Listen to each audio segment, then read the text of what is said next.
premier pilier de l'islam, c'est Shahadat la ilaha Muhammad Rasulullah. Si tu n'as pas cela, tu n'as pas le reste. Si je dis Ashhadu la ilaha mais pas Muhammad Rasulullah, ben je ne suis pas musulman. C'est clair? C'est mon point de vue personnel. Assalamu alaikum wa rahmatullahi wa barakatuhu.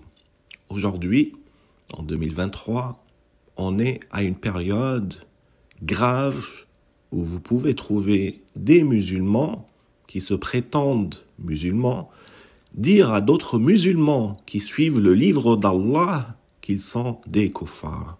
Vous rendez-vous compte des musulmans qui disent on croit en Allah, on croit en ses kutub, on croit en ses anges, on croit en ses messagers, et nous ne faisons aucune distinction entre ces messagers, et on cherche à se conformer à sa dernière révélation, Al-Qur'an Al-Karim, et ils sont traités de mécréants. Pourquoi ils sont traités de kafiroun?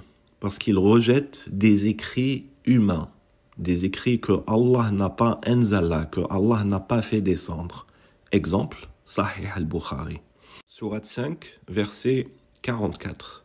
Et ceux qui ne jugent pas d'après ce que Allah a fait descendre, les voilà les kafiroun. وَلَمْ يَحْكُمْ بِمَا أَنزَلَ اللَّهُ فَأُولَئِكَ هُمَ الْكَافِرُونَ. C'est qui le kafiroun ici? C'est les gens qui ne jugent pas d'après ce que Allah a fait descendre. Question, est-ce que Allah a fait descendre le Sahih al-Bukhari ou le Sahih Muslim ou tout autre livre de hadith? Aujourd'hui, les gens qui accusent d'autres musulmans d'être des kafiroun, sur quoi ils se basent? Ils leur disent, vous rejetez le Sahih Bukhari, vous rejetez le Sahih Muslim, vous rejetez les écrits de nos savants, vous êtes donc des kafiroun. Qu'est-ce que Allah dit? Allah il nous dit tout le contraire. Allah il nous dit, les kafiroun, c'est ceux qui ne jugent pas d'après ce qu'Allah a fait descendre.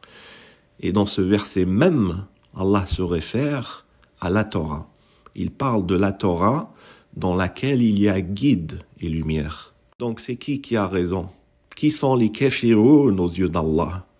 Ceux que Allah décrit lui-même dans son dernier kitab, ou ceux que les hommes décrivent d'après des récits qui ne viennent pas d'Allah.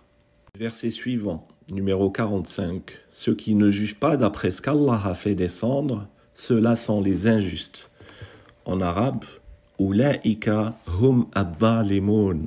Verset 47. Ceux qui ne jugent pas d'après ce qu'Allah a fait descendre, ceux-là sont les pervers. En arabe, Ulaika hum al-fasiqun. Ensuite, verset 48. Et sur toi, Mohammed, nous avons fait descendre le livre avec la vérité pour confirmer le livre qui était là avant lui et pour prévaloir sur lui. Juge donc parmi eux d'après ce qu'Allah a fait descendre. Ne suis pas leur patient, loin de la vérité qui t'est venue. Donc voici ce que Allah a demandé au prophète Mohammed, paix sur lui. Fahkum baynahum bima anzalallahu. Juge parmi eux d'après ce que Allah a fait descendre. Et ce que Allah a fait descendre sur le prophète Mohammed, c'est Al-Qur'an Al-Karim. Et ceux qui aujourd'hui jugent d'après Al-Qur'an Al-Karim, ils font ce qu'il a été demandé au prophète Mohammed, qui bien entendu a obéi à Allah et a jugé d'après ce que Allah a fait descendre vers lui.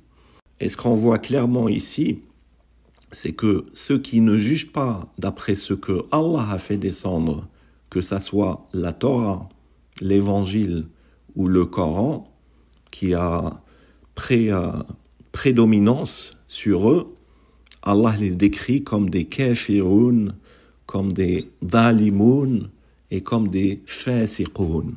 On va passer sur un deuxième point. Tous ceux qui vous parlent de la sunna du prophète Mohammed, paix sur lui, cette sunna, elle n'existe pas dans le Coran. Si elle existait, ça voudrait dire que chaque messager qu'Allah a envoyé avait sa propre sunna. C'est-à-dire qu'il y avait une sunna de Jésus une sunna de Moïse, une sunna de David, etc., etc. Alors que Allah nous dit clairement, sourate 33, verset 62, « Telle était la loi établie par Allah envers ceux qui ont vécu auparavant, et tu ne trouveras pas de changement dans la loi d'Allah. » Ici, c'est traduit par loi, et en réalité, c'est la sunna d'Allah. Sunnat Allahi fil ladhina khalaw min qabl, wa lan tajida li sunnatillahi tabdilan. Ici, le Coran nous parle de la sunna d'Allah, la sunna du Seigneur de l'univers. Qu'est-ce que ça peut être la sunna d'Allah?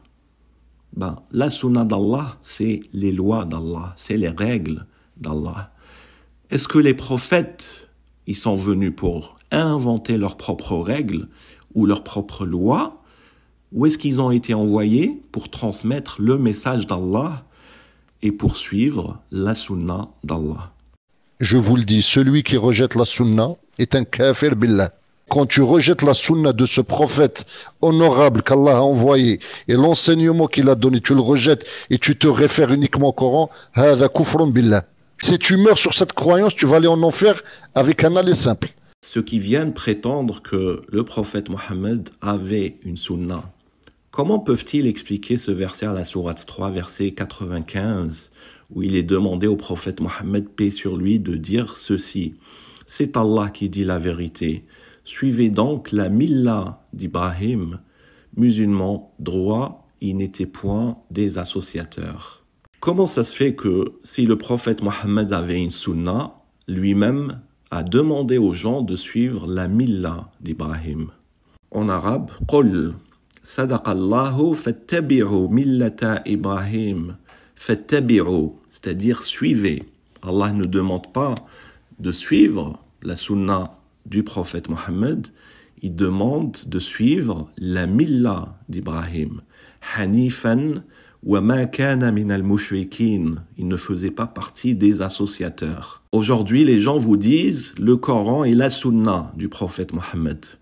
Ils associent la sunna du prophète Mohammed, qui n'existe nullement dans le Coran, à la parole d'Allah.